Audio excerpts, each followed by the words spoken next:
Hello అండి. Welcome to our channel Naveena vlogs. ఇక్కడైతే mutton కర్రీనైతే prepare చేస్తున్నానండి. ఏంటక్క ఎప్పుడు చూసినా కూడాను మటనే చేసుకుంటూ ఉంటారు. ఇక చికెన్ కానీ, ఫిష్ కానీ, ఫ్రాన్స్ కానీ ఇలాంటివేమీ మీరు వండుకోరా అని అడుగుతారా? లేదండి, అన్నీ చేసుకుంటాము. కాకపోతే ప్రజెంట్ మా హస్బెండ్ వచ్చేసి చికెన్ కానీ, ఫిష్ కానీ ఇవేమీ తినకూడదు కదా! అందుకని చెప్పేసి మటనే ఎక్కువగా తెప్పిస్తున్నాను. నాకైతే ఇక మటన్ కన్నా చికెన్ అయితేనే కాస్త ఇష్టంగా తింటానండి. కాకపోతే మా హస్బెండ్ ఏంటంటే ఇక అన్ని నాన్ వెజ్‌లో మటనే కాస్త ఇష్టంగా తింటారనమాట.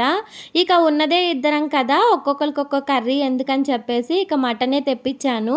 అదిగాక మా హస్బెండ్ వచ్చేసి చికెన్ కూడా తినకూడదు కదా అని చెప్పి ఇక ఎక్కువ క్వాంటిటీ అయితే తెప్పియలేదండి. అర కేజీయే తెప్పించాను. ఎందుకంటే మా హస్బెండ్ కూడా అసలు ఎక్కువగా తినలేకపోతున్నారు. ఇక నాకు కూడా ఇష్టం లేదు కదా అని చెప్పేసి ఒక అర కేజీయే తెప్పించాను. ఎప్పుడైనా సరే ఒక కేజీ అలా తెప్పించుకునేదాన్ని. పోయినసారైతే కేజీ తెప్పించానే గానీ అంతా కర్రీ మిగిలిపోయింది. ఇక ఈసారైతే మునక్కాయలుంటే ఇక మునక్కాయ వేసి మటన్ కర్రీనైతే ప్రిపేర్ చేస్తున్నాను. ఇక కొబ్బరి పేస్ట్ అయితే ఎక్కువగా అస్సలకి వేయనండి. కొంచెం అంతే వేస్తాను. ఎప్పుడు అయితే మటన్ కర్రీని కూడాను ఒకేలాగా చేయనండి. ఈరోజు వచ్చేసి కొంచెం అంత ఆయిల్ వేసుకొని పచ్చిమిర్చి, ఉల్లిపాయ ఫ్రై అయిన తర్వాత కొంచెం అంత అల్లం వెల్లుల్లి పేస్ట్ వేసుకొని ఉప్పు, పసుపు వేసుకున్నానండి. తర్వాత వచ్చేసి మటన్ క్లీన్ చేసుకొని మటన్ కూడా వేసేసుకున్నాను. తర్వాత మటన్‌లో నుంచి నీచు వాటర్ అంతా బయటకొచ్చాక ఇక ఉప్పు, కారం ఇవన్నీ వేసేసుకున్నాను.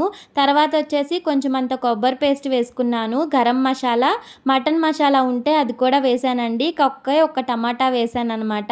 ఇక మునక్కాయ ఉంటే ఇంట్లో అది కూడా వేసేసాను. ఈరోజు వచ్చేసి కాస్త గ్రేవీ కన్నా కూడాను షార్వాగా తినాలనిపించిందండి. అందుకని చెప్పేసి వాటర్ కొంచెం అంత ఎక్కువగానే పోసి షార్వాగా చేసుకున్నాననమాట. టేస్ట్ అయితే భలేగా అనిపించిందండి ఇలా చేసుకుంటే. ఎప్పుడైనా బాగా ముక్కకు పట్టే గ్రేవీలాగా చేసుకుంటాను. ఈసారైతే ఈ విధంగా ట్రై చేశాను. చాలా బావుంది.